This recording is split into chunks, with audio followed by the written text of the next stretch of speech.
परभणीमध्ये आपली भेट होती, काय कार्यक्रम होता, नेमकं काय स्वरूप होतं कार्यक्रमाचं? राज्य महिला आयोगाच्या वतीनं महाराष्ट्र शासनाकडे सातत्याने पाठपुरावा करत गेल्या वर्षामध्ये आम्ही IC कमिटी त्याच्यामध्ये पहिले 3 जे GR आहे ते दुरुस्त करून 22 ऑगस्ट 2025 रोजी नव्यानं 4था GR महाराष्ट्र शासनाने आणला। याच्यामध्ये आता IC कमिट्या असणं अपेक्षित आहे, पण त्याच्या पुढे जाऊन IC कमिट्यांचं ऑडिट होणं हे या GR मध्ये दिलेलं आहे। आणि आता हे ऑडिट IC कमिट्यांचं कसं चालू आहे, कशा पद्धतीने कमिट्या ऍक्टिव्ह झालेल्या आहेत, काही कमिट्या झालीत नाही झाले, त्याच्या संदर्भातली माहिती घेण्यासाठी शासकीय निमशासकीय आस्थापना यांची बैठक आज या ठिकाणी आयोजित केली होती। त्याच्यामुळे कलेक्टर असतील, पोलीस विभाग असेल, विधी सेवा प्राधिकरण असेल, CO विभाग असेल, यांच्या माध्यमातून हा सगळा आढावा घेत असताना काही कमिट्यांच्या तयार आहेत, त्या ऍक्टिव्हली काम करतात, पण काही विभागाच्या कमिट्या या अजून कागदावरती आहेत, त्या तयार होण्याचा अवधी 1 महिन्याचा कालावधी आम्ही संपूर्ण महाराष्ट्रामध्ये जिल्हाधिकाऱ्यांना दिलेला आहे। आणि त्या अनुषंगाने आजची बैठक, त्याचबरोबर IC ऑडिट आपल्याला जे करायचंय ते कशा स्वरूपाचं असावं, येणाऱ्या तक्रारी कशा पद्धतीने दाखल केल्या गेल्या पाहिजेत, याचबरोबर बालविवाह असेल, हुंडाबळी असेल, विधवा प्रथा असेल, याच्या सगळ्यांच्या विरोधात जी लढाई चालू आहे, याच्यामध्ये कायद्याने दिलेली नियमावली आहे ती घालून आपण काम करावं, अशा पद्धतीच्या सूचना आजच्या या बैठकीमध्ये देण्यात आल्या। परभणी जिल्ह्यामध्ये बालविवाहाचं प्रमाण मोठ्या प्रमाणावर वाढलेलं आहे, तर त्याच्या संदर्भात काही सूचना वगैरे? नक्कीच जिल्हाधिकाऱ्यांना आम्ही सूचना दिलेल्या आहेत की त्यांच्या स्तरावर त्यांना तो अधिकार आहे।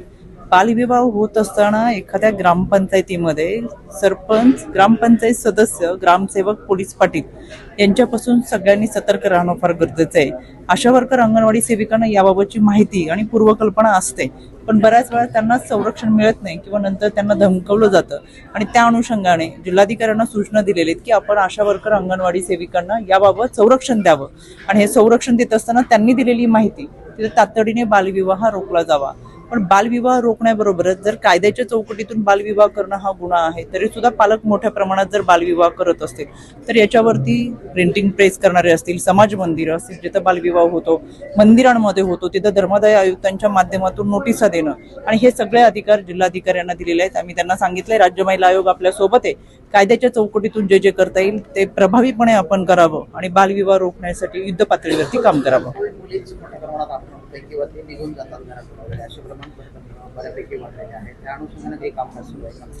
यामध्ये मिसिंग केसेस जेव्हा आपल्याकडे येतात तर मला एक गेल्या 2 वर्षापासूनच एक समाधानाची गोष्ट, NCRBच्या अहवालानुसार सुद्धा जेव्हा मिसिंग केसेस असेल, आमचा स्वतंत्र पोलिसांचा मिसिंग सेल याच्यासाठी काम करत असतो।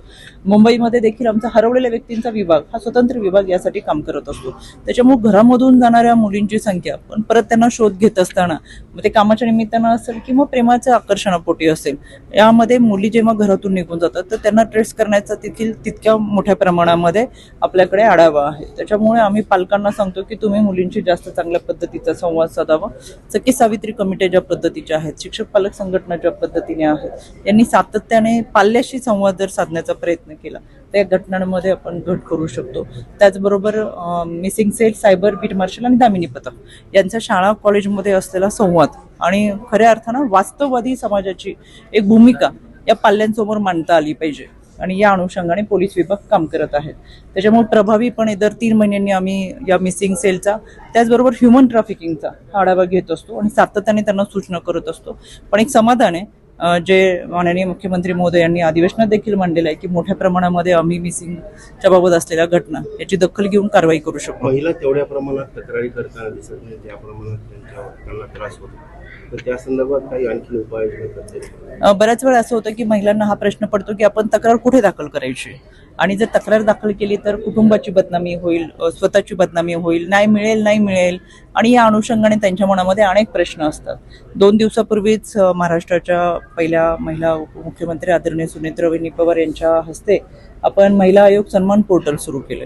आता जर तुम्हाला पोलीस स्टेशनला जायला भीती वाटत असेल किंवा तक्रार दाखल करायला काही मनामध्ये शंका असेल तर तुम्ही या पोर्टलवरती आता ऑनलाईन पद्धतीने तक्रार देऊ शकता। अगदीच भाऊ बहिणीसाठी तक्रार देऊ शकता, वडील मुलीसाठी तक्रार देऊ शकतात आणि ही तक्रार दाखल करून घेऊन त्याची स्क्रुटिनी करून त्या विभागाकडे तातडीने पाठवली जाईल. आपल्या माध्यमातून मला माझ्या परभणी जिल्ह्यातल्या महिला भगिनींना आवर्जून सांगावंसं वाटेल की त्यांच्यासाठी भरोसा असेल प्रत्येक पोलीस स्टेशनला आहे की तक्रार दाखल करण्यापूर्वी किंवा ती कोर्टात जाण्यापूर्वी भरोसा असेलकडे समझोता केला जातो. कुटुंब एकत्र जोडली जातात. कुटुंबांना दोन कुटुंबांमध्ये जो वाद असेल म्हणजे सासरचा आणि माहेरचा पती पत्नी मधला वाद असेल तो सामोपचाराने मिटवणं आणि त्या घरामध्ये असलेल्या लहान मुलांना सुद्धा कुटुंब मिळवून देणं ही जबाबदारी प्रामुख्याने आहे. त्यामध्ये भरोसा सेलकडे आपण तक्रार दाखल करू शकता. त्या वन स्टॉप सेंटरचे आमचे काही सदस्य या ठिकाणी आहेत. वन स्टॉप सेंटरमध्ये तक्रार नोंदवू शकता. बीट मार्शल दामिनी पथककडे तक्रार देऊ शकता.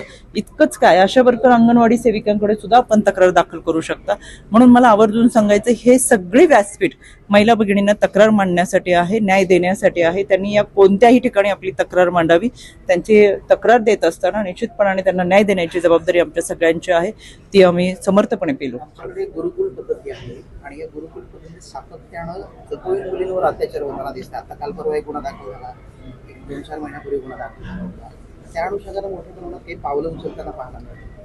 मुलींच्या सुरक्षेचा प्रश्न जो आहे तो अत्यंत ऐरणीवर आहे. आपण जसा प्रश्न विचारता तसाच आदिवासी विकास प्रकल्प विभागाच्या माध्यमातून सुद्धा मी स्वतः व्हिजिट केला. मग तो मुरबाडचा विषय असेल किंवा वाकडचा विषय असेल या ठिकाणी मी स्वतः जाऊन पाहणी केली. तर याच्यामध्ये जेव्हा अशा काही घटना घडतात तर आमचा एक फॉर्म असतो. त्या फॉर्ममध्ये जेव्हा पालक सोडवायला येतात किंवा सुट्टीच्या दिवशी घ्यायला येतात तर त्याच्यामध्ये त्या घरातल्या 3 ते 4 व्यक्तींचीच ओळख लिहिलेली असते की ह्यांनीच यांना घेऊन जावं किंवा सोडावं. त्याच्या व्यतिरिक्त इतर कोणी व्यक्ती आली तर त्यांच्याबरोबर सोडू नये. पण बऱ्याच वेळा सुट्टीच्या दरम्यान किंवा घ्यायला आलेली व्यक्ती ही अनोळखी आली म्हणून आम्ही त्याच्यामध्ये दुरुस्त केलेले आहेत. त्याचबरोबर जी व्यक्ती आई वडील भाऊ यांच्या व्यतिरिक्त इतर कोणाबरोबरही त्यांना बाहेर सोडू नये. त्याचबरोबर या ज्या घटना घडतात त्याच्यामध्ये जे काउन्सिलर असतात विधी सेवा प्राधिकरणाच्या माध्यमातून त्याचबरोबर एक डॉक्टर सेल त्या ठिकाणी कार्यरत असतो आणि ही सगळी यंत्रणा पाहण्यासाठी आमचा समन्वयक सुद्धा असतो. म्हणून सातत्याने त्यांनी या सगळ्या गोष्टींवर लक्ष दिलं पाहिजे. यासाठी आम्ही आवर्जून लक्ष घालू आणि या घटना घडू नयेत याच्यासाठी प्राधान्य करू. संचालक जे आहेत शिक्षक असतील किंवा संचालक त्यांच्याकडून अत्याचाराच्या घटना यामध्ये दुर्दैवानं ही विकृत माणसांच्या कल्पामध्ये वावरणारी ही हिंस्र श्वापाद आहेत. खरं त्यांच्यावरती मुळावरती घाव घालून खरं ही विकृती नष्ट करण्याचा आमचा प्रयत्न आहे. पण चुकीच्या पद्धतीने कोणी वागत असेल तर कठोर कारवाई ही केली जाईल. कोणालाच पाठीशी घालतो. सगळे गुरुकुल आहेत त्याच्यामध्ये काही करता येईल खासगी गुरुकुलांवर लक्ष ठेवण्यासाठी वगैरे आम्ही तो सगळा आढावा घेऊ जरूर.